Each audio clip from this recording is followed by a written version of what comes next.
Hi, Coach. Vishnu Persraman for 5 Reasons Sports in Miami. In Miami. Yes. Great. So can you talk about how the style of the team's play has evolved over your tenure here and kind of what the next evolution of that is?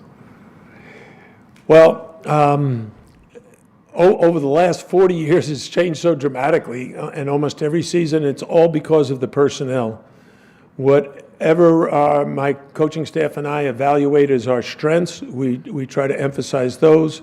Whatever we feel are our weaknesses, we try to limit the number of times that we expose those and try to help those characteristics improve. So when we first got to Miami in 2011, we had a very big team. Reggie Johnson, 6'10", 300. Julian Gamble, 6'10", 270. Kenny Kaji, 6'11", 250. And so we built the team with size and strength and very good guard play, but still huge guys. Then as we moved forward, we adjusted a little bit, but we still had Tanya Jakiri, who had size, and we had Dewan Hernandez. But 2 years ago, when we looked at the roster, our biggest guy really was Sam Wardenberg, who was 6'10", but not a post player, really a perimeter player, almost like a guard. He could handle the ball, he could shoot the three, he could drive. So we decided the best approach would be to go to a 5-out offense and create a lot of movement and up-tempo. We had some really good open court players. And so that team was able to get to the Elite Eight. And we were a very hard team to kind of match up and guard, even for bigger teams. And then last year, Sam Wardenberg graduated, Charlie Moore graduated, and we brought in Norchad Omier and Nijel Pack. And Nigel was a natural fit because he's was the same size as Charlie, had a lot of the same skills, great shooter, terrific ball handler, and great quarterback. The difference was Norchad Omier, unlike Sam Wardenberg, even though he was 6'10", he was not a great rebounder. He was a great facilitator on offense. Norchad Omier is the best rebounder in the country. He goes after every loose ball. I don't care if it's practice with it. And so when you have a guy that's relentless and is as good as he is at that, the only question you have to ask yourself is, okay, how do we help him improve at some of the other parts of his game? And I think what our fans are going to see is he's improved his three-point shooting, his ball handling, and he's still the best rebounder in the country. So we've adjusted to them, and they've adjusted to the new style. Coach, to your right, first row. Toro, wakeupcalldt.com. Coach, to have the first Final Four in Miami Hurricanes history, you've stayed the course with this school, with this program. Just what you can say about evolving into the moment, because it doesn't just happen last season. This is something you've built over time. This is a culture and an environment, and just what you can say to that. You know, when my staff and I first arrived at Miami in 2011, we had a team meeting, and the first thing we wanted to do is really set the program style of what we were going to be by introducing our philosophy. And we talked to the players about the importance of having a great attitude, have a positive attitude. And then the second thing was to make a total and unconditional commitment to being the best that we can be. And then third, we wanted all of our players to be role models, to behave in a first-class manner. And so it wasn't so much just about the X's and O's. It was really more about the characteristics of a good person and a good player.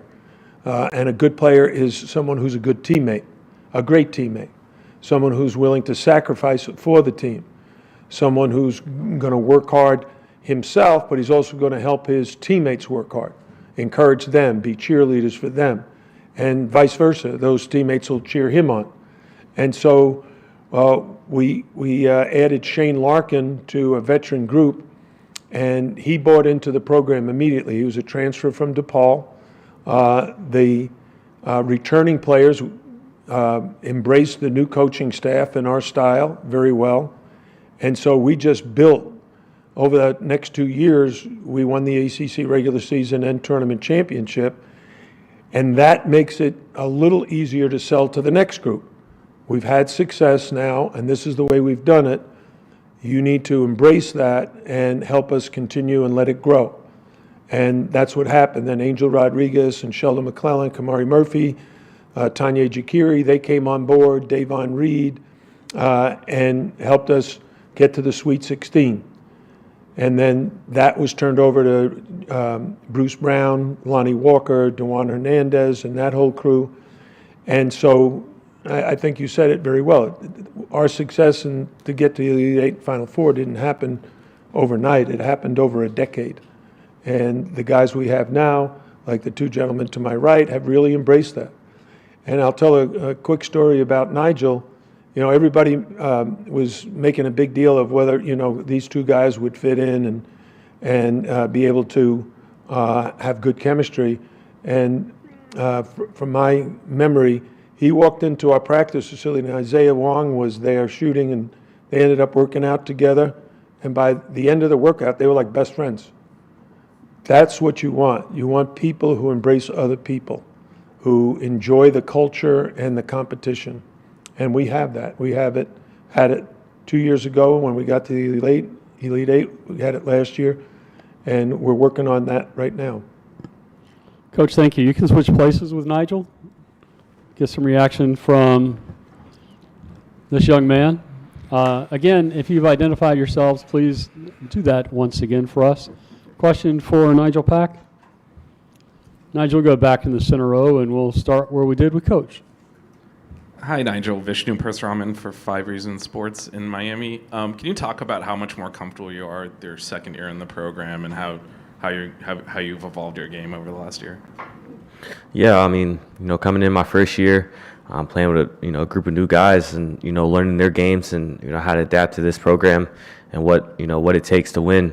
The first year was definitely a learning course for me, but now being that older guy, now being that senior, having to be that leader, I feel like just evolved my game so much more.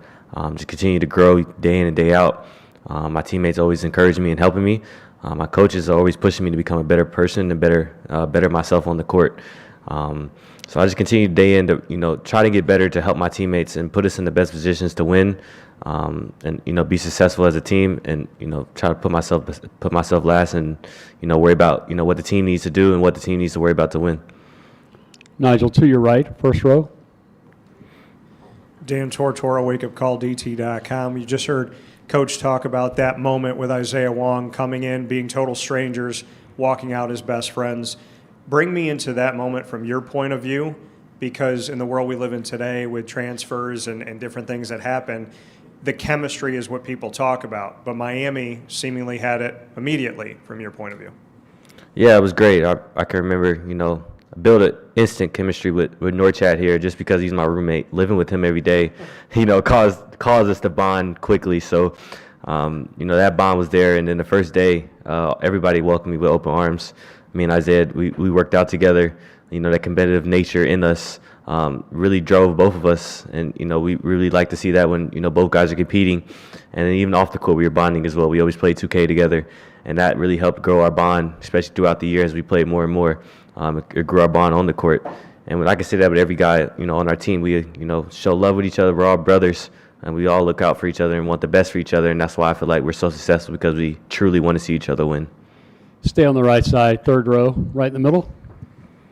Hey, Nigel. Neil Blackman, Saturday Down South. Last year you guys had you knew what was coming off the bench, right? You had a couple seniors, you had Bensley. What's that looking like right now? And you know what you're going to get from your starters, but how's the bench coming along? Yeah, I think our bench is great. We have some freshmen that are going to be key for us. That's what the whole point of the summertime is, to help us get ready for these moments. I feel like we put in a lot of work. That Paris trip really helped, get our games ready. It gave us an early test to see what we need to work on and get better at. I feel like the freshmen are going to be key for us, and we got a lot of returners, guys that didn't play as much this year, but are going to see a lot more time this year coming up, that are going to expect to elevate in their roles. I've seen it throughout the summertime, how many guys how their game has grown from last spring to now, and now it's just going to be time to show it on the court. Nigel, you can switch places with Norchad. And Norchad, if you want to push those microphones up, you can certainly do that. Question for our last student athlete before we close things out with the Hurricanes. And we'll run the route again. Up the center aisle to the left. Hi, Norchad. Vishnu Persraman from 5 Reasons Sports in Miami. I'll ask you a little off-the-court question. How cool is it that you came from Nicaragua and are playing in Miami now with a huge Nicaraguan community there? I mean, it's cool. I don't think there's a better, Nicaraguan fan base in the U.S. Miami is just amazing in general, but having that Nicaraguan community, supporting not just me, but the team day in and day out is just amazing. Norchad to your right. First row. Dan Tortora, wakeupcalldt.com. Norchad, just what you can say about, again, the evolution of this team and just coming together and finding ways to build together. Nigel speaking about how you guys kind of had to, being roommates, but just what the atmosphere has been like off the court in Miami to bring us so much success on the court with the Hurricanes. Yeah, I think last year, I can put it as an example, like we came in, me and Nigel, like transfers, and, they open us with, they welcome us with open arms. We feel like brothers, I think, from day one. So, I mean, this year is just the same thing with the trip to France, having everybody bonding together, getting to know each other better. I think being so close off the court make us so good on the court. Norchad, from the podium here, I'm going to ask a question with a little bit of a smile. Last year, you started 36 of 37 games, recorded double-digit points or rebounds on 34 of those games. How do you make it look so easy? I really don't. I think it's the work that you put in summer, the off season, the preseason, all the practices. You go out, compete against, each one of our teammates in practice. Like, we are very competitive, and I think that's just shown in the games. Questions for Norchad from the room? Norchad, I'll ask a popular question. Do you have to win a championship in order to call it a successful season? I mean, that's the goal every time we go play basketball. I think me, Nigel, Coach L, and the whole team can agree that that's what, Coach L said this at the beginning of, like, the first practice, that you got to begin with the end in mind. So, that's the goal every time when we practice. So, I guess to have a successful season, you don't have to win a championship, but that's what you're looking for. Thank you, Miami. Good luck this year. Folks, to open the room next will be Louisville at 12:30.